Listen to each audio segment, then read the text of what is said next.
এবার যে খবরের দিকে নজর রাখবো, ভোট পরবর্তী হিংসায় বাড়ি ভাঙচুর, বিজেপি সমর্থকের বাড়ি ভাঙচুরের অভিযোগ। তৃণমূলের পক্ষে গোটা ঘটনাকে কেন্দ্র করে রীতিমতো উত্তেজনার পরিস্থিতি জয়নগরে। বিস্তারিত জানাবো আমাদের প্রতিনিধি রয়েছে গোপাল। দেখো, যে যেমনটা জানা যাচ্ছে যে ভোট পরবর্তী হিংসায় বিজেপি কর্মীর বাড়ি ভাঙচুরের অভিযোগ, কি জানা যাচ্ছে?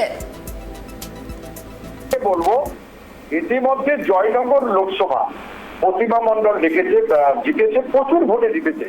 প্রতিমা মণ্ডল 3 বারের জন্য সাংসদ হয়েছে, কিন্তু ভোট পরবর্তী হিংসা কিন্তু থামছে না।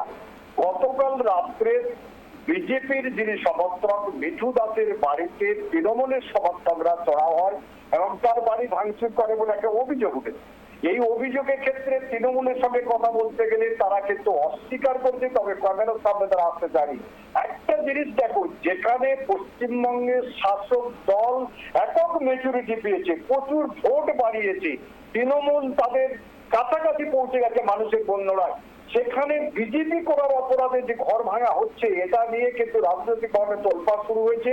গত রাতে মিঠু দাস যিনি সমর্থক ছিলেন তার বাড়িতে যায়, তার বাড়ির ভেতরে ঢুকে ভাঙচুর করে, তার স্ত্রীকে মারধর করে বলে অভিযোগ উঠছে। ইতিমধ্যে জয়নগর থানা সংলগ্ন এলাকায় একটা অভিযোগ দায়ের করা হচ্ছে। তোমাকে বলি, এই ঘটনার ক্ষেত্রে কিন্তু ইতিমধ্যে এলাকায় উত্তেজনা রয়েছে, তবে পুলিশ ঘটনাস্থলে তদন্তের জন্য পৌঁছে গেছে।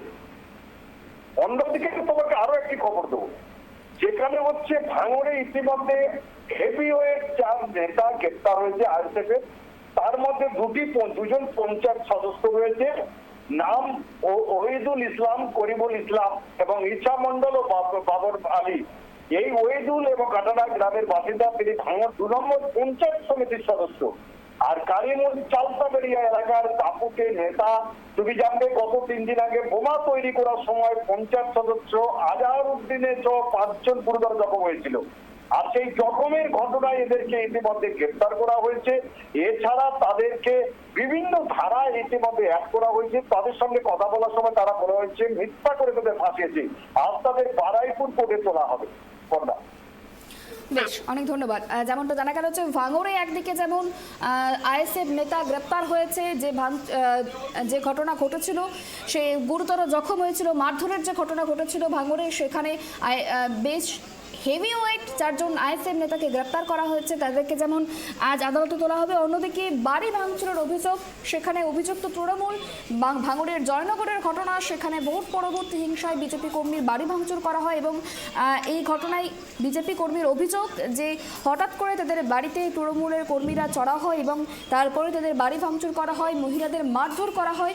গোটা ঘটনাকে কেন্দ্র করে বলা যেতে পারে এই যে দুটো ঘটনা, ভোটের পরেই যে ছবিটা উঠে এসেছে যে বাংলায় সেরকম ভালো ফলাফল করতে পারেনি বিজেপি, সেখানে তৃণমূল যে ফলাফল করেছে বিজেপি তার নিরিখে একেবারেই কি বলবো ধূলিসাৎ হয়ে গেছে যাকে বলা চলে।